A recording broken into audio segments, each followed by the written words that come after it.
Hello guys, हमारे YouTube channel study point में एक बार आपका फिर से स्वागत है। आज हम लोग चैप्टर 5 करेंगे, जिसका नाम है समांतर श्रेणी। इसको इंग्लिश में कहते हैं अर्थमेटिक प्रोग्रेशंस। तो समांतर श्रेणी होती क्या है, आइए हम आपको यही बताते हैं। एक ऐसी श्रेणी जिसके बीच का जो अंतर होता है वो सेम हो, तो श्रेणी हमारी समांतर श्रेणी कहलाएगी। जैसे कि एक हम एग्जाम्पल से आपको समझा रहे हैं। इसकी एक यही पहचान है, जो भी श्रेणी होगी उसका अंतर सेम होना चाहिए। जैसे कि आपको एग्जाम्पल से बता रहे हैं, अक्सर जैसे 1, 2, 3, 4, 5 एंड सो ऑन ये दे रखा है। अब हमको बताना है ये समांतर श्रेणी है या नहीं है। तो जो इसके बीच का जो अंतर होएगा, मतलब इनके बीच का जो ये डिफरेंस होगा, अगर ये सेम होएगा, जैसे कि 2 में से 1 जाएगा तो 1, 3 में से 2 गया 1, 4 में से 3 गया 1, 5 में से 4 गया 1, यानी जो इसका डिफरेंस आ रहा है, जो ये डिफरेंस आ रहा है वो 1 है। तो ये जो श्रेणी है हमारी, ये समांतर श्रेणी होगी। इसको शॉर्ट में एपी भी कहते हैं। अब दूसरी बात ये, इसमें जो पहला पद होएगा ये, इसको हम ए से डिनोट करेंगे। इसको प्रथम पद भी बोलते हैं।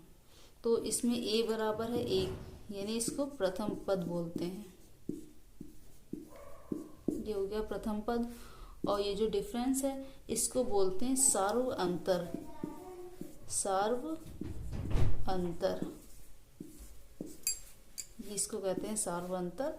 और ये होता है पहला पद।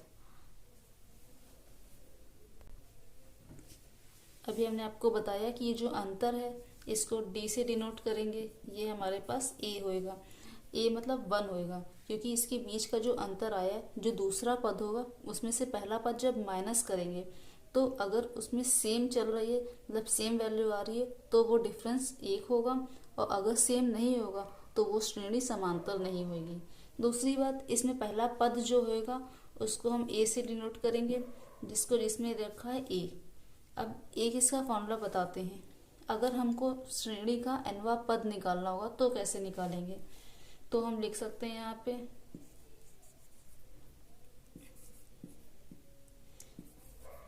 एपी का nवां पद। इसको निकालने के लिए एक फॉर्मूला यूज करते हैं। ए का nवां पद निकालने के लिए a plus n-1 into D, ये फॉर्मूला है। इससे हम टर्म निकालेंगे कि कौन सा आ रहा है पद। तो ये a जो है ये पहला पद होएगा। n-1 जो नंबर दे रखा होगा उसमें से एक माइनस करेंगे। d जो इसका डिफरेंस आएगा। दूसरी बात, अब क्वेश्चन अगर कहता है एपी के प्रथम पदों का योग क्या होगा, तो दूसरा ये है एपी के प्रथम n पदों का योग। अगर n पदों का योग पूछेगा तो उसका फॉर्मूला है Sn बराबर n/2 ब्रैकेट में 2a plus n-1 into D. इससे हम n पदों का योग निकाल लेंगे। और इसके लिए एक दूसरा फॉर्मूला भी होता है, Sn बराबर n/2 a प्लस 1। एक इसका फॉर्मूला ये होता है। ज्यादातर यूज ये फॉर्मूले का होता है। हमारा पहला क्वेश्चन है, प्रत्येक किलोमीटर के बाद टैक्सी का किराया, जबकि प्रथम किलोमीटर के लिए टैक्सी का किराया 15 रुपए है और प्रत्येक अतिरिक्त किलोमीटर के लिए किराया 8 रुपए है। तो चलिए क्वेश्चन को सॉल्व करते हैं। माना पहला जो किलोमीटर है वो 15 रुपए दे रखा है। माना प्रथम किलोमीटर, जो प्रथम किलोमीटर है वो बता रहा है कि 15 रुपए है, यानी इसको हम T1 बराबर मान लें। T1 बराबर मान लेते हैं 15 रुपए है। फिर कह रहा है कि जो पहले का है 15 रुपए है, प्रत्येक स्थिति में किलोमीटर ज्ञात कीजिए, 8 रुपए बता रहा है। तो चूंकि प्रथम किलोमीटर के बाद प्रति किलोमीटर का जो किराया है वो 8 रुपए है, तो लिख सकते हैं चूंकि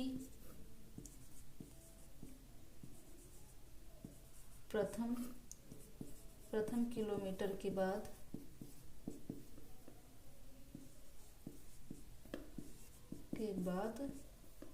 प्रति किलोमीटर का जो किराया है वो 8 रुपये है। के बाद प्रति किलोमीटर का किराया जो है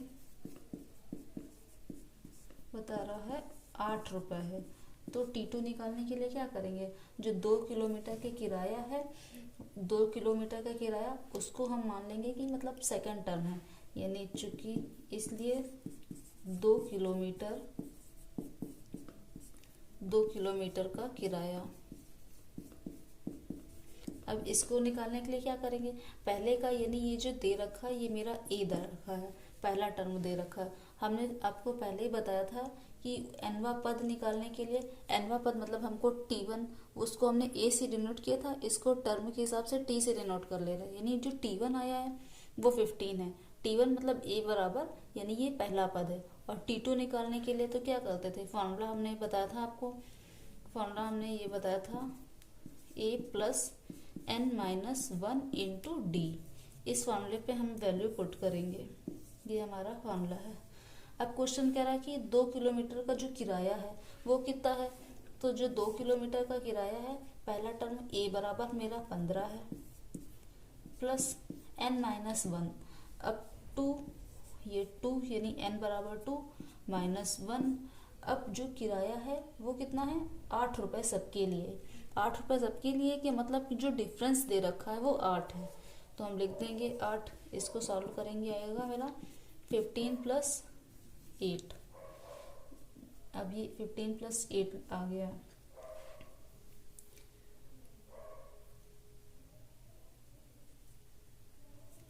अब सेकंड के लिए क्या कह रहा है, अब 2 के बाद 3 किलोमीटर का किराया आता है, तो लिख देंगे 3 किलोमीटर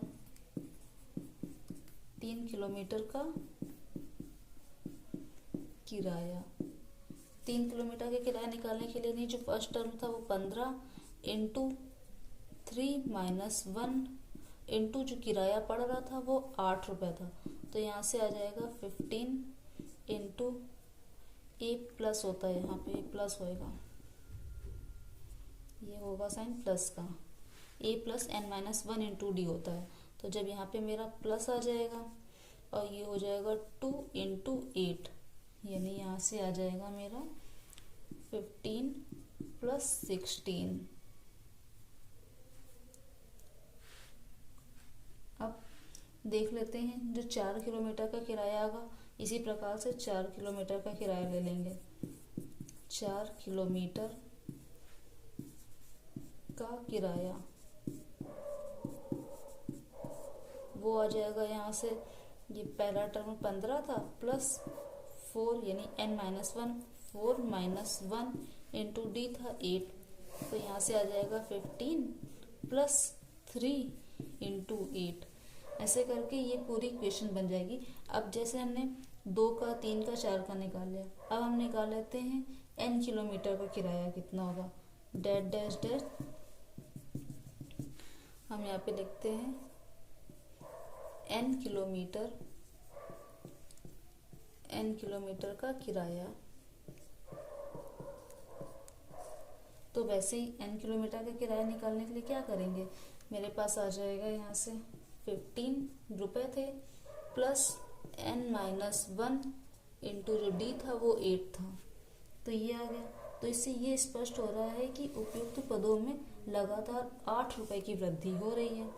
8 रुपये की वृद्धि हो रही, उपयुक्त संख्या AP है। अब देखो सबका डिफरेंस तो सेम है और नंबर्स बढ़ रहे हैं, तो हमको पहचान एक यही है AP की कि वो जो मेरा D होगा यानी जो डिफरेंस होगा, अगर वो सेम आ रहा है तो जो श्रेणी दे रखी है वो मेरी AP है। क्वेश्चन यही कह रहा था कि इसमें इस श्रेणी में AP है या नहीं है, तो हम लिख सकते हैं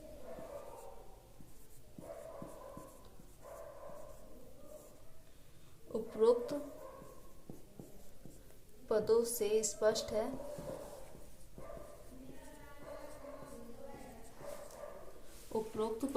स्पष्ट है कि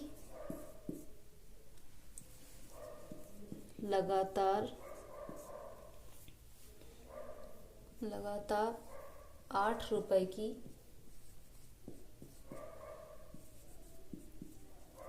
वृद्धि हो रही है। जब 8 रुपए की वृद्धि हो रही है तो अतः यह श्रेणी एपी है। अतः जो संख्या दे रखी है, संख्याओं की सूची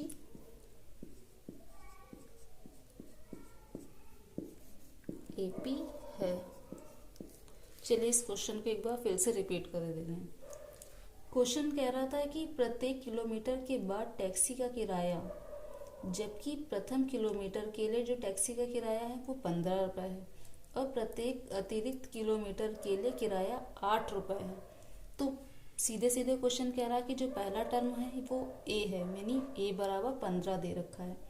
फिर कह रहा है कि जब 1 किलोमीटर चल जाता है उसके बाद जो किराया है वो 8 रुपए बढ़ जाता है। तो मेरा T1 वहां से 15 निकल गया। T1 को ए भी कहते हैं, यानी वो जो पहला टर्म होता है। फिर किराया 1 के बाद 8 रुपए बढ़ रहा है, तो जब 2 किलोमीटर का किराया आया तो वो 8 रुपए बढ़ गया, यानी पहला टर्म तो 15 था। इस फॉर्मूले का यूज करते हैं nवां पद निकालने के लिए, तो हमने T2 निकाल दिया यहाँ से। जब T2 निकाला तो आ गया a plus n-1 into D. इस फॉर्मूले में वैल्यू पुट करी। फर्स्ट टर्म मेरा a था, यानी 15 हमने लिख लिया। और दूसरा 2 किलोमीटर का किराया, यानी जो n था वो 2 था, और इसमें फॉर्मूले में यूज होता है माइनस का, यानी माइनस का 1 हो गया, इंटू में 8। तो इस हिसाब से मेरा ये एक इक्वेशन बन गई। यहाँ से T2 निकल गया। ऐसे ही हमने क्या किया, 3 किलोमीटर का किराया निकाला जब, तो हमने उसी फॉर्मूले का यूज करके 3 किलोमीटर का किराया निकाला, तो मेरा एक ये पॉइंट मिल गया। अब हमने ऐसे 4 किलोमीटर का किराया निकाल लिया। अब ऐसे हमने डैश करके n किलोमीटर का किराया निकाला। जब n किलोमीटर का किराया निकाला तो मेरे पास इक्वेशन आ गई 15 प्लस n-1 इंटू डी आ गई। अब हम तो पूरे से स्पष्ट ये हो रहा है कि जो किराया है 8 रुपए बढ़ रहा, यानी सबके लिए 8 रुपए बढ़ा है, तो जो डिफरेंस था वो मेरा 8 आ गया। इसलिए ये श्रेणी मेरी एपी है।